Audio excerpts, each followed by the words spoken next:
नमस्कार दोस्तों, 8 PM में आपका स्वागत है। मैं हूं आपका दोस्त धर्मेंद्र कंवारी। दोस्तों, राजनीति एक संभावनाओं का खेल है। यहाँ संभावनाएं तब भी तलाशी जाती हैं जब कुछ भी नहीं हो रहा होता है, जब सब कुछ शांत है। लेकिन हरियाणा में सब कुछ शांत कभी नहीं रहता है। किसी न किसी मौके बेमौके राजनीति के मौके तलाश लिए जाते हैं।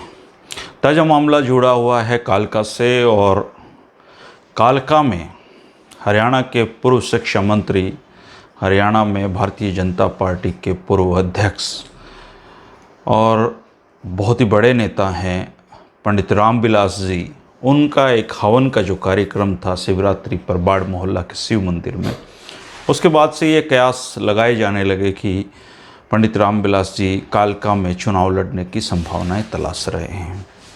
अगर वो ऐसा कर भी रहे हैं तो इसमें कोई बुरा नहीं है, क्योंकि राजनीति है ही संभावनाओं का खेल, और पंडित जी जैसे खाग राजनेता का घर बैठना वैसे भी यही सोचना है। आज हम चर्चा करेंगे कि कालका में पंडित रामविलास शर्मा की कितनी संभावनाएं हैं। इसके अलावा मैं आपको बहुत हैरानी भरी जानकारी देने वाला हूं कि कालका में केवल पंडित रामविलास जी की निगाहें ही सीट पे नहीं टिकी हुई हैं, और बहुत बड़े बड़े नेताओं की निगाहें उस सीट पे जुड़ी हुई हैं, और वो नेता आने वाले समय में हरियाणा की राजनीति को बहुत गहरे से प्रभावित करने की क्षमता भी रखते हैं। लेकिन उससे पहले बात करते हैं पंडित रामविलास शर्मा जी की। पंडित रामविलास शर्मा जी के नाम से आप सभी परिचित हैं। वो हरियाणा में किसी परिचय के मोहताज नहीं हैं। इमरजेंसी में वो जेल में रहे हैं, काफ़ी बड़े बड़े पदों पे रहे हैं, और महेंद्रगढ़ उनका जो चुनावी क्षेत्र है वहाँ से वो हारे ज़्यादा हैं, जीते कम हैं। लेकिन इसके बावजूद पंडित रामविलास शर्मा जी की अहमियत हरियाणा की राजनीति में, विशेषकर भाजपा में, हमेशा बनी रही है। पंडित रामविलास जी जब कालका सीट खाली हुई, अभी से ये लोगों ने बातचीत करना शुरू कर दिया कि कौन यहाँ का उम्मीदवार हो सकता है। तो एक नाम पंडित रामविलास शर्मा जी का भी लिया जाने लगा, बाकी कई लोगों के भी लिए जाने लगे। लेकिन पंडित रामविलास शर्मा जी वहाँ के प्रत्याशी क्यों हो सकते हैं, इसके पीछे कई सारे कारण हैं। सबसे पहला कारण तो यह है कि पंडित रामविलास शर्मा के लिए कालका देखा भाला क्षेत्र है। उनके इस क्षेत्र से 20-25 साल पुराने, इससे भी ज़्यादा संबंध है, क्योंकि उनके भाई वहाँ के शिव मंदिर में आराधना करते थे, और उनका पंडित रामविलास जी का जो घर है वो माता मनसा देवी कॉम्प्लेक्स में है। और जो अगर वोटिंग के समीकरणों के हिसाब से बात की जाए तो कालका में सबसे ज़्यादा जो वोटर हैं वो ब्राह्मण समुदाय के हैं, उसके बाद गुर्जर समुदाय के वोट हैं, फिर राजपूत समुदाय के वोट हैं, फिर अन्य जातियों के वोट हैं। तो जो समीकरण हैं, समीकरणों के लिहाज से भी अगर देखा जाए तो कालका में पंडित जी अगर चुनाव लड़ने की सोच रहे हैं तो कुछ बुरा नहीं है। देखिए, 2 सीट खाली हुई हैं। एक एलनाबाद में उपचुनाव होगा, और एक प्रदीप चौधरी की सदस्यता जो गई है कालका में, वहाँ पर उपचुनाव होगा।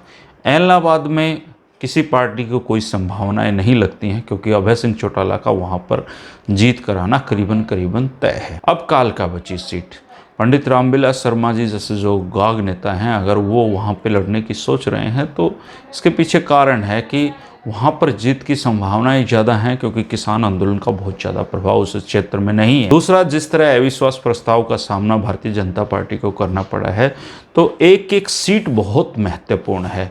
तो जो भी कालका से जीत कर आएगा वो भारतीय जनता पार्टी के लिए बहुत ही महत्वपूर्ण होगा, और उस मायने में तो बहुत महत्वपूर्ण हो जाता है जब जननायक जनता पार्टी, जिनकी सहयोगी सरकार है, उनके पार्टी में 2 फाड़ तक की बातें लोग करने लगे हैं। हालांकि शायद ऐसा कुछ सामने ना आए, लेकिन फिर भी राजनीति मैंने जैसे कहा संभावना का खेल है। तो ऐसी सूरत में कालका जैसी एक सीट भी भारतीय जनता पार्टी के लिए बहुत मायने रखती हैं।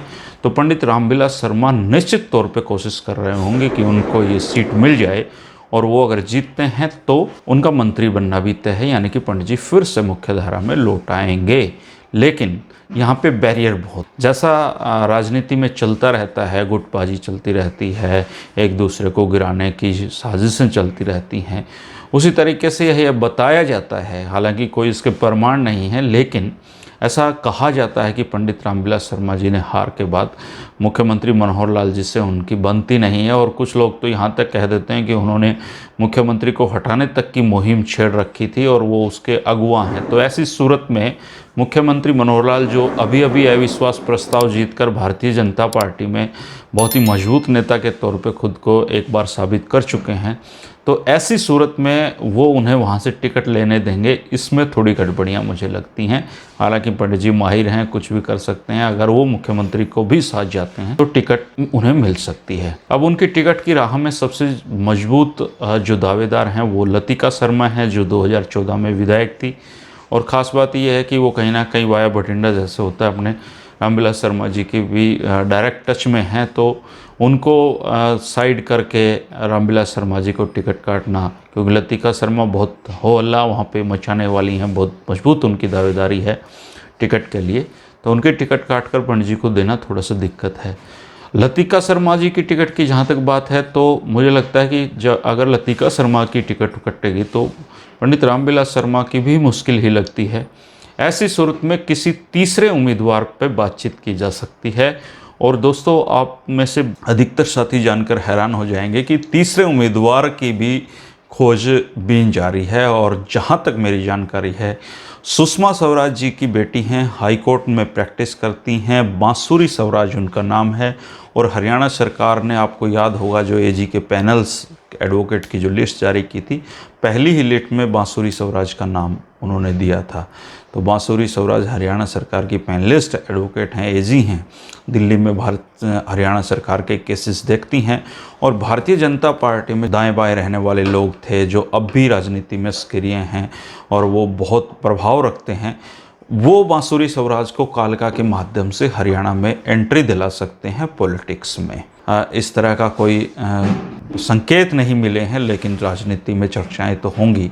और ख़ास बात है कि पंडित रामविलास जी को वो मामा कहती हैं, तो पंडित रामविलास जी को अगर टिकट मिलेगी तो भी बांसुरी स्वराज के प्रयासों से मिल सकती है। और अगर पंडित जी की टिकट कटेगी और लतिका जी की भी कटेगी तो बांसुरी स्वराज अगर कैंडिडेट होती हैं तो निश्चित तौर पे न केवल पूरी भारतीय जनता पार्टी और मुख्यमंत्री मनोहर लाल खट्टर पे उन्हें जिताने का पूरा एक मनोवैज्ञानिक दबाव बनेगा और कोशिश रहेगी कि उनको जिताकर विधानसभा में भेजा जाए, और उनका मंत्री बनना भी तय है।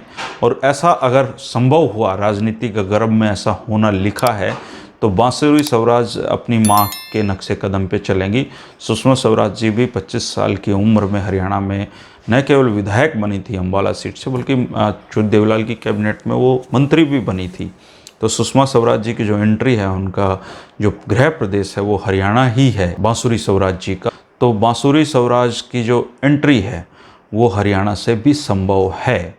इसके अलावा एक और नाम है, आप अब फिर चौंकेंगे कि कौन एक नाम जिस पर चर्चाएं हो रही हैं कि कालका से भारतीय जनता पार्टी के प्रत्याशी हो सकते हैं, तो वो एक नाम है विनोद शर्मा जी का। जी हाँ, ठीक सुन रहे हैं आप, अम्बाला से विधायक रहे हैं, भूपेंद्र सिंह हुड्डा के खासम खास रहे हैं, बहुत ताकतवर एक समय में वो हरियाणा सरकार में मंत्री रहे हैं।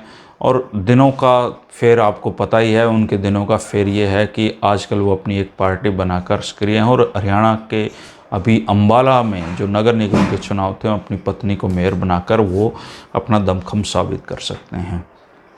एक समय में हजका से वो टिकट लेने की कोशिश में थे, करनाल लोकसभा से, जब भारतीय जनता पार्टी का गठबंधन था, तो जो सुषमा स्वराज जी थी वो उनके रास्ते में रुकावट बन गई थी, उनको टिकट नहीं मिल पाई थी। लेकिन अब स्थितियां बदली हुई हैं और ऐसा चर्चा में आ रहा है कि उनकी पार्टी को भारतीय जनता पार्टी में मर्ज करवाकर मुख्यमंत्री विनोद शर्मा को कालका विधानसभा क्षेत्र से उपचुनाव का प्रत्याशी बना सकते हैं। और ये एक ज़बरदस्त मोड़ हरियाणा की राजनीति में होगा अगर ऐसा होता है।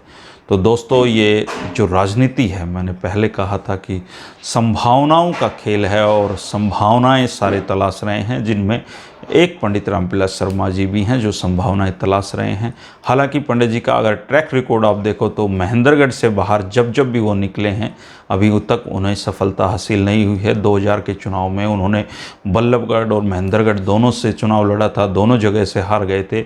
और ख़ास बात यह है कि वो हारे थे मूलचंद शर्मा जी से, जो आजकल परिवहन मंत्री हैं और उनके रिश्तेदार भी हैं। निर्दलीय खड़े हो गए थे वो, और उन्होंने ही पंडित रामविलास जी को हरा दिया था।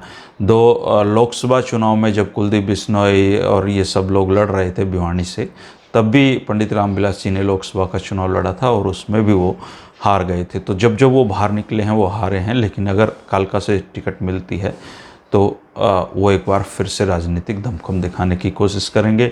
इसके अलावा लतिका शर्मा खुद बहुत बड़ी दावेदार हैं, पिछली बार सीट की वो प्रत्याशी थी भारतीय जनता पार्टी की, वो भी पूरी कोशिश करेंगी।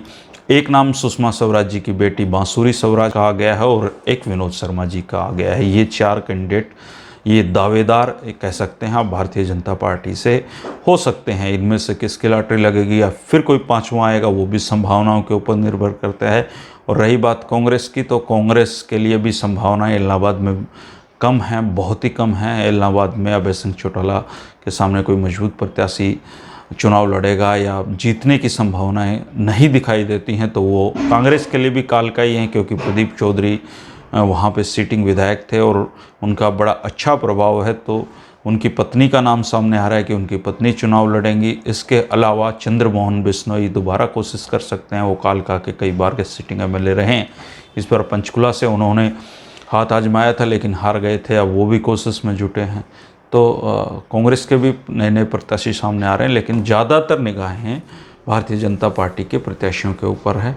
दोस्तों, आप अपनी राय दें कि कौन वहाँ से कैंडिडेट हो सकता है और किसकी जीत की संभावनाएं प्रबल हैं। कल फिर मिलते हैं 8 PM में एक नए विषय के साथ, एक नए मुद्दे पर बातचीत करने के लिए। शुक्रिया दोस्तों, नमस्कार।